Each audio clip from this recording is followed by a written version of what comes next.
स्वागत है हमारे चैनल एलसीसी में। आज हम लोग इस वीडियो में जानेंगे कंप्यूटर साइंस का क्वेश्चन डिस्कस करेंगे और कुछ कंप्यूटर साइंस जो जैक बोर्ड में आज ही एग्ज़ाम हुआ था, जो कंप्यूटर साइंस कॉमर्स और साइंस के लिए। और इसमें से जो क्वेश्चन पूछा गया है, जो टोटल तो 70 मार्क्स का क्वेश्चन था, सब्जेक्टिव और ऑब्जेक्टिव मिला के। तो आज हम लोग डिस्कस करेंगे सिर्फ और सिर्फ ऑब्जेक्टिव टाइप के क्वेश्चन। और ऑब्जेक्टिव टाइप का क्वेश्चन 25 मार्क्स का है, 1 से लेकर 25 तक। तो 25 मार्क्स का क्वेश्चन कुछ इस प्रकार है। अगर हम लोग देखें तो फर्स्ट क्वेश्चन जो है कुछ इस तरह से फर्स्ट क्वेश्चन है कुछ इस तरह से। C plus plus is developed by, यानी सी प्लस प्लस को डेवलप किसने किया था? तो सी प्लस प्लस को डेवलप किसके द्वारा किया गया था? तो बेजर ने स्ट्रोस्ट्रॉ। तो इसका सही आंसर क्या है? डी है। नेक्स्ट क्वेश्चन है execution of program start from, यानी कि प्रोग्राम का एग्जीक्यूशन कहाँ से स्टार्ट होता है? तो मेन फंक्शन से स्टार्ट होता है। तो इसका आंसर क्या होगा? क्वेश्चन नंबर 2 का बी। नेक्स्ट क्वेश्चन है which of following is not correct for keyword, इनमें से कीवर्ड के लिए कौन सा करेक्ट नहीं है? तो कीवर्ड इज रिजर्व वर्ड, ये तो होता है। Keyword can not be used as an identifier, ये भी होता है। आइडेंटिफायर की तरह कीवर्ड को यूज़ नहीं कर सकते। दोनों सही है। इसका ये वाला सही आंसर होगा इसका। इट इज़ यूज़र डिफाइंड, यानी कि यूज़र डिफाइंड ये नहीं होता है। यूज़र डिफाइंड नहीं होता, ये प्री डिफाइन होता है। पहले से डिफाइन किया हुआ रहता है कीवर्ड, जिसको हम लोग जिसका खुद का एक पावर, एक पोजीशन होता है प्रोग्रामिंग में, एक स्पेसिफिक टास्क को परफॉर्म करने के लिए होता है। तो इसका सही आंसर क्या होगा? यूज़र डिफाइंड, यानी कि नॉट करेक्ट। नॉट करेक्ट में सी इसका आंसर होगा। नेक्स्ट क्वेश्चन है क्वेश्चन नंबर 4। क्वेश्चन नंबर 4 क्या है? Void data type represents, void data types क्या रिप्रेजेंट करता है? इंट डाटा को, फ्लोट डाटा को, डबल डाटा को। तो ये वॉइड डाटा का मतलब होता है एम्प्टी डाटा टाइप, यानी एम्प्टी डाटा टाइप है। तो इसका आंसर होगा नॉन ऑफ दिस, यानी 4 का होगा non of this D. Next question next question है प्लस प्लस वाई, यहाँ पर है प्लस प्लस वाई और यहाँ पर है 2y, और यहाँ पर दिया हुआ है y का वैल्यू। प्लस प्लस का मतलब क्या होता है? प्लस प्लस का मतलब होता है y equal to y plus 1, यानी कि इसमें क्या होगा? इसमें वैल्यू एक इंक्रीज हो जाएगा। इसमें क्या होगा? वैल्यू एक इंक्रीज हो जाएगा, यानी कि वैल्यू एक प्लस हो जाएगा। तो यहाँ पर हो जाएगा 7, और यहाँ पर y है तो 6 ही रहेगा। तो यहाँ पर हो जाएगा, कितना हो जाएगा? इतना यहाँ पर हो जाएगा 12 और 7। 12 और 7 कितना हो जाएगा? 19। 19 हो जाएगा। तो इसका मतलब इसका आंसर क्या हो जाएगा? डी हो जाएगा। यानी 5 का भी आंसर क्या है? डी है। नेक्स्ट क्वेश्चन क्या हो जाएगा? यहाँ पर समझ में आ गया होगा यहाँ पर कैसे इवेल्युएट करते हैं। तो ये प्लस कर दिए तो 7 हो गया। इसका वैल्यू कितना हो गया? वाई का एक 7 हो गया। और इसके बाद यहाँ पर क्या हो जाएगा? 2 इंटू 6, तो यहाँ पर क्या हो जाएगा? 12 हो जाएगा। 12 और 7 को अगर आप प्लस करेंगे तो 19 आएगा। 19 जो कि यहाँ पर नहीं है, तो नॉन ऑफ दिस इसका आंसर होगा। तो 5 का डी आंसर है। Next question, loop will loop will execute at least once even if condition is false initially, यानी कि ऐसा कौन सा लूप है अगर कंडीशन फॉल्स भी हो गया तो एटलीस्ट एक बार तो एग्जीक्यूट होगा? तो डू वाइल लूप है। इसका सही आंसर क्या है? ए है। नेक्स्ट क्वेश्चन नेक्स्ट क्वेश्चन है नेक्स्ट क्वेश्चन है array, structure, class, union or data type, यानी dot dot dot data type, यानी कि किस तरह का डाटा टाइप है एरे, स्ट्रक्चर, क्लास, यूनियन? तो एरे तो ये ड्राइव डाटा टाइप है, यानी कि फंडामेंटल डाटा टाइप, यानी बेसिक डाटा टाइप से बना हुआ जो डाटा टाइप है वो उसको ड्राइव डाटा टाइप कहते हैं। एरे है, पॉइंटर है, तो ये सब क्या है? ड्राइव डाटा टाइप है। स्ट्रक्चर, क्लास, यूनियन, ये सब जो डाटा टाइप है ये यूजर डिफाइंड डाटा टाइप है, यानी क्लास, फंक्शन, स्ट्रक्चर, यूनियन, ये क्या है? यूजर डिफाइंड डाटा टाइप है। तो इसमें से क्या होगा? Primitive, non primitive. Primitive data type में क्या होता है? वो बेसिक डाटा टाइप आ जाता है। नॉन प्रिमिटिव डाटा टाइप में इसमें लीनियर और नॉन लीनियर डाटा स्ट्रक्चर आ जाता है। तो इस तरह से होता है। यहाँ पर क्या है? यहाँ पर ड्राइव डाटा टाइप और ये यूजर डिफाइंड डाटा टाइप है। तो इसका सही आंसर क्या होगा? 7 का सही आंसर होगा डी, नॉन ऑफ दीज होगा इसका सही आंसर। नेक्स्ट क्वेश्चन है स्लैश ए, स्लैश एन का मीनिंग आप लोग जानते हैं, स्लैश टी का मीनिंग भी जानते हैं, और बहुत सारा इसमें जो स्केप सीक्वेंस होता है इसका मतलब आप लोग पहले से जानते होंगे। यहाँ पर स्लैश ए का मीनिंग क्या है? यहाँ पर है ऑडिबल बेल, तो इसका सही आंसर क्या होगा? बी होगा 8 का। नेक्स्ट क्वेश्चन है which which of following is not the concept of OOP, यानी कि ऑब्जेक्ट ओरिएंटेड प्रोग्रामिंग का कॉन्सेप्ट कौन सा नहीं है? इनमें से कौन सा नहीं है? एब्स्ट्रैक्शन भी है, इनकैप्सुलेशन भी है, क्लास एंड ऑब्जेक्ट भी है, तो इसका सही आंसर क्या होगा? डी होगा, नॉन ऑफ दीज होगा। तो इसका सही आंसर क्या होगा? नॉन ऑफ दीज होगा, not the concept of object oriented programming. तो ऑब्जेक्ट ओरिएंटेड प्रोग्रामिंग का कॉन्सेप्ट ये तीनों है, चारों है, ये नॉन ऑफ दीज इसका आंसर होगा 9 का। क्वेश्चन नंबर 10, क्वेश्चन नंबर 10 में क्या है? Instance of class is called object, इसका सही आंसर होगा ऑब्जेक्ट। नेक्स्ट क्वेश्चन है friend function is a dot dot dot of class, यानी कि फ्रेंड फंक्शन क्या है? ये नॉन मेंबर फंक्शन होगा, ये क्या होगा? Non member function of class होगा फ्रेंड फंक्शन। तो इसका सही आंसर क्या है? सी है 11 का। उसके बाद 12 में क्या है? कंस्ट्रक्टर। कंस्ट्रक्टर क्या है? एक तरह का कंस्ट्रक्टर क्या होता है कि क्लास का नेम और फंक्शन का नाम सेम होता है उसी को हम लोग क्या कहते हैं? कंस्ट्रक्टर कहते हैं। इसके पास रिटर्न टाइप नहीं होता है, तो इसमें क्या है कि ऑल ऑफ दीज होगा इसका आंसर, यानी कि ये क्या है कि जो दिया हुआ है ना वो सारा सही है। इसमें एक फंक्शन भी है, ये रिटर्न टाइप भी नहीं होता है, और क्लास का नेम और फंक्शन का नाम सेम होता है, तभी उसी को हम लोग क्या कहते हैं? कंस्ट्रक्टर कहते हैं। नेक्स्ट क्वेश्चन है question number 13, which of following is incorrect for destructor. Destructor के लिए कौन सा इनकरेक्ट ऑप्शन है? यानी कि is no return type, it has no argument, तो इसका सही आंसर क्या हो जाएगा?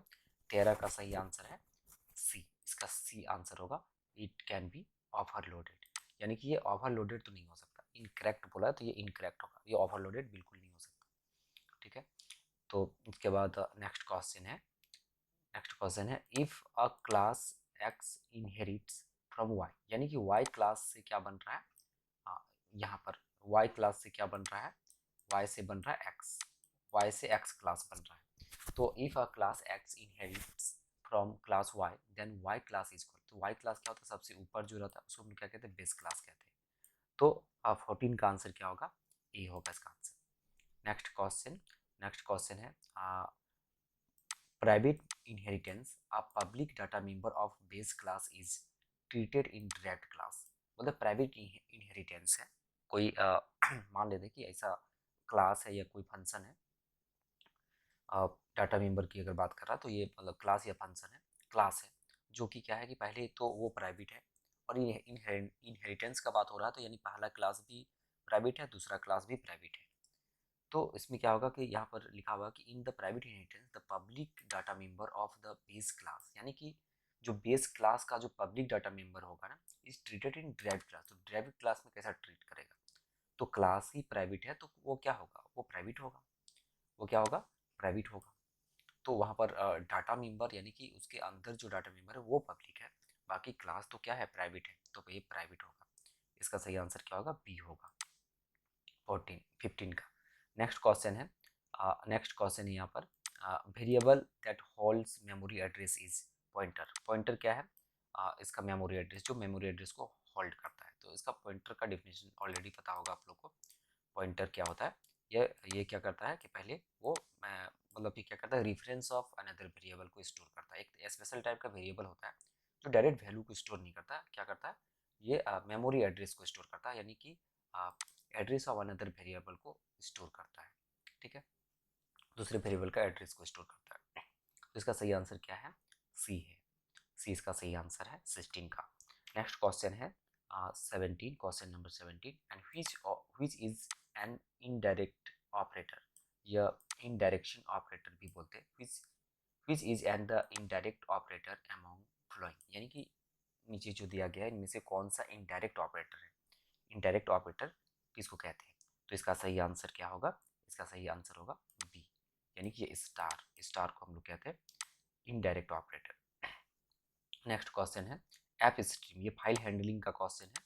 तो app stream class support in, यानी कि ऐप स्ट्रीम जो क्लास है वो सपोर्ट करता है इनपुट ऑपरेशन के लिए, आउटपुट ऑपरेशन के लिए। तो इनपुट आउटपुट दोनों के लिए ये सपोर्ट करता है। तो ऐप स्ट्रीम क्लास के लिए कौन सा सही आंसर होगा? 18 का सी इसका सही आंसर होगा। नेक्स्ट क्वेश्चन है यहाँ पर फाइल मोड। ये फाइल मोड क्या होता है? ये भी फाइल हैंडलिंग का ही क्वेश्चन है। जो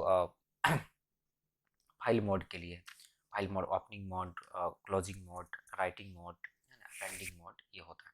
तो इसमें क्या होगा? तो फाइल मोड कौन सा होगा? तो ये सब फाइल मोड होता है। ये रीड राइट के लिए होता है। और इसके बाद यहाँ पे अपेंडिंग के लिए होता है। तो ये इसका सही आंसर होगा डी इसका सही आंसर होगा 19 का। नेक्स्ट क्वेश्चन है प्रोसेसिंग। नेक्स्ट क्वेश्चन है processing all the data element of data structure is called. Processing all the data elements of data structure is called, यानी 20 का क्या होगा इसका आंसर?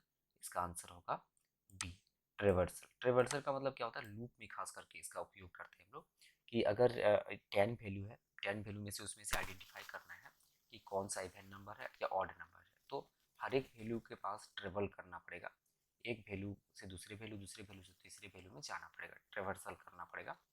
तभी वो आइडेंटिफाई हो पाएगा कि कितने नंबर इवन है और कितने सारा नंबर ऑड है। तो इसका सही आंसर क्या होगा? बी होगा। नेक्स्ट क्वेश्चन है in queue the deletion takes place at, यानी क्यू में जो डिलीट किया जाता है, क्यू में जो डिलीशन होता है वो कहाँ से होता है? वो मतलब फ्रंट वाला भाग से होता है या रेयर से होता है? रेयर मतलब बैक साइड से होता है। तो बैक साइड से क्या होता है? इंसर्शन होता है। और फ्रंट वाला साइड से क्या होता है? डिलीशन होता है, जिसको डी क्यू के नाम से भी जानते हैं। तो इसका सही आंसर क्या होगा? 21 का ये इसका सही आंसर होगा। नेक्स्ट क्वेश्चन क्या है? नेक्स्ट क्वेश्चन है set of possible value and that an attribute can have is called। set of possible value that an attribute can have is called, यानी set of attribute कहने का मतलब है column, है ना? यानी कि set of possible value column, तो उसको हम लोग क्या कहते हैं?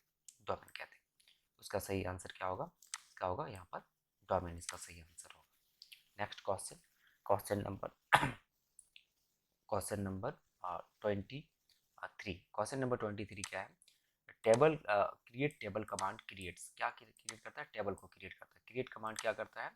टेबल को क्रिएट करता है। तो इसका सही आंसर क्या हो गया?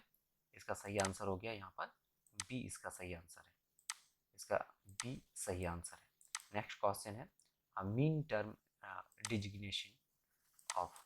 तो इसमें क्या होगा? मीन टर्म का डिजिग्नेशन क्या होगा? यहाँ पर देखो एक वेरिएबल है जो यहाँ पर नॉट नहीं है, तो इसका मतलब क्या है? ये 1 है, ये 0 है, फिर ये 1 है और फिर ये 0 है। तो इसका वैल्यू क्या होगा? इसका बाइनरी वैल्यू क्या होगा?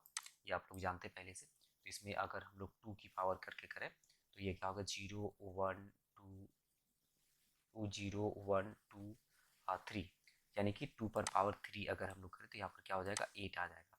यहाँ पर 8 और 2 पर पावर यहाँ पर 0 1, यानी 2 पर पावर 1, इसका मतलब यहाँ पर 2 आ जाएगा। तो ये इसका सही आंसर होगा। और इसको हम लोग स्मॉल m से डिनोट करते हैं मीन टर्म को। तो ये इसका सही आंसर होगा M10। नेक्स्ट क्वेश्चन है और लास्ट क्वेश्चन भी है। तो लास्ट क्वेश्चन क्या है? The pattern of interconnection of node in a network is called. Interconnection, यानी कि इंटरकनेक्शन की का यहाँ पर अगर बात किया हुआ है, इसका मतलब क्या है? स्ट्रक्चर को ये डिफाइन करने की बात कर रहा है। तो स्ट्रक्चर कौन डिफाइन करता है? टोपोलॉजी डिफाइन करता है। तो network topology is the correct answer. The pattern of interconnection of nodes in network is called topology. तो ये इसका ऑब्जेक्टिव टाइप का क्वेश्चन 1 से लेकर 25 तक कुछ इस तरह से है। जो भी स्टूडेंट आज एग्जाम दिए कंप्यूटर साइंस का, वो यहाँ से चेक कर सकते हैं आपका कितना सारा क्वेश्चन सही हुआ। और इस तरह से आपको समझ में आ गया होगा सारा क्वेश्चन का आंसर। और मिलते हैं हम लोग एक नेक्स्ट वीडियो में, तब तक के लिए